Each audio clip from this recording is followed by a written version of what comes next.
So, we've had the last Overwatch panel from Blizzcon 2016, and it was the ever popular Q&A with guys like Jeff Kaplan, Bill Petrus, Michael Chu and Tim Ford.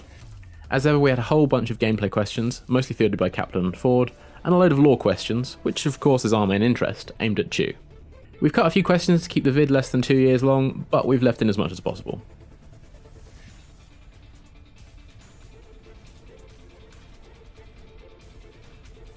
Firstly, let's look at lore, because let's face it, that's where the majority of our knowledge and expertise is, and probably why most of you have even heard of our channel. One of the first questions was one we've heard both as a hope for fans and a criticism from others. Why isn't there a story mode, and will we ever get one? This was somewhat surprising, as they've always previously ran with the line that Overwatch is a multiplayer based game, not single player. We'd love further ways to develop the lore though, and Junkenstein was a blast to play, so if they intend to do this, then we'll be all for it. Next up was a question on story development for Mercy and whether she'll get an animated short, as her lore hasn't moved on since release. While this is pretty accurate, I'd hardly say she was lore light compared to others such as Diva or Mei, but we'll never say no to more shorts. Chu's response was that each short is done individually and on its own merits, and that they aren't the only means for telling stories, but we should expect to see something on Mercy in the near future.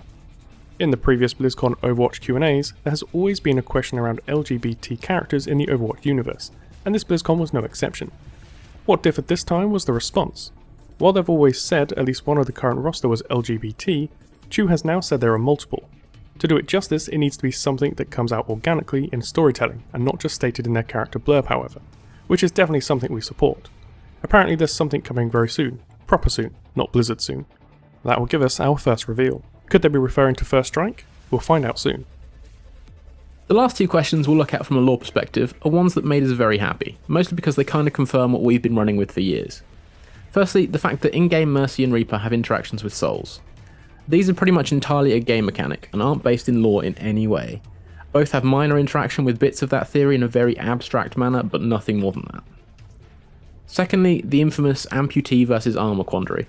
In short, Lucio still has his legs, that's armor, Farah still has all 4 of her limbs, that's a combat suit, and Hanzo has his feet, he just has delicate ankles.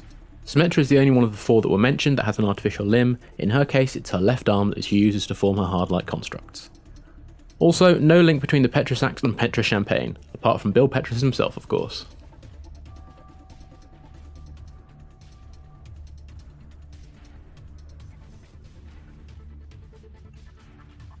There were also a number of gameplay related questions, some of which are inevitably things we've all thought or complained about at one point or another. Be that the feeling of a dodgy Hanzo arrow or Roadhog hook, the pain of levers in competitive, toxicity in chat, or perceived wonkiness of the matchmaking system. For all of these and more the general feedback that they are always iterating and building on the systems behind the scenes, for Hanzo and Roadhog it's a fine line between fairness for the attacker versus the attacked. Though Hook 2.0 is in the works and should be with us soon, that may help matters. As to leaving, it's far rarer than anecdotal evidence would suggest, but it's human nature to remember and latch on to those negative experiences. It's a careful balancing act to ensure they don't over-punish unintentional leavers, but don't under-punish quitters. With toxicity, it's a similar story, and they have multiple things on the go for this. From a party of non-friends, so if you have a good game, you can stick with the same team for a while, through to better reporting and more appropriate punishments. The matchmaking is always going to be a bone of contention, again due to how we as humans perceive such things. For that reason they have a full-time engineer on it. Most matches are statistically very balanced, but Overwatch is such a strange game that sometimes even the most perfectly balanced teams will snowball against each other. Most other bits and bobs were additional features or quality of life changes. With the addition of the arcade, people were already asking for competitive versions of the 1v1 and 3v3 modes, which Blizz are willing to look at if demand is high enough. They'll be expanding the custom game options as well to incorporate these new modes, and overall there's a notion of democratising Overwatch.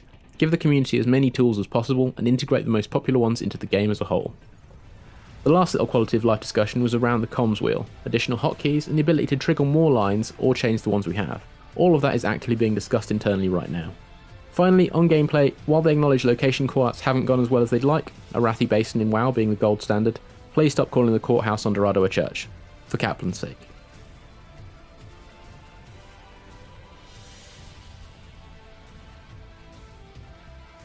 Inevitably, there were bits and pieces that didn't fit into either the lore or gameplay compartments, so while we won't go over these in too much detail, we don't want to pass them up entirely.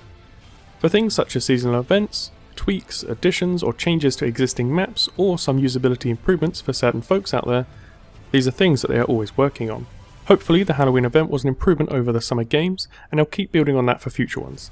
Seems likely that we'll get a Christmas one in a month or so. For people with motion sickness, they'll look at adding options to combat that as well. The remaining questions were focused on competitive play in one flavour or another. The launch of Overwatch League is undoubtedly huge for everyone involved in the esports scene, and indeed everyone that follows it, but there were questions around how this will filter down into the everyday gamer, and how we can all prevent it from picking up the partisan nature of established sports. In short, Blizzard have plans for the first, and they're very eager for the rest of us to be able to take part in grassroots tournament play. They couldn't announce any specifics yesterday, but there are things in the works. For the second, Blizzard don't see the gaming culture as like that, and to be honest, we'd have to agree with them. Even with Overwatch League being city-based, it's unlikely we'll see the levels of animosity between fans that you can get in traditional sports. I mean, we may be wrong, but let's hope not. And finally, there were of course queries around solo queue and the current issues with SR and placement in Season 2. The Overwatch team firmly believe that Overwatch is a team game and therefore a group experience, so they'd prefer to get solo players to group up more rather than separating them off into a solo-only queue. While it's frustrating to be a group of solos matched against a group, that is statistically a very rare scenario. If they fail to push forward the group dynamic, then they'll look at solo-only queue, but they'd rather not.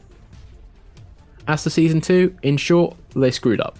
The placements compacted the player base in the gold and platinum tiers too much, and the reason you generally lose more points for a loss than you gain for a win is down to the system trying to shove you back to the level that matches your skill MMR.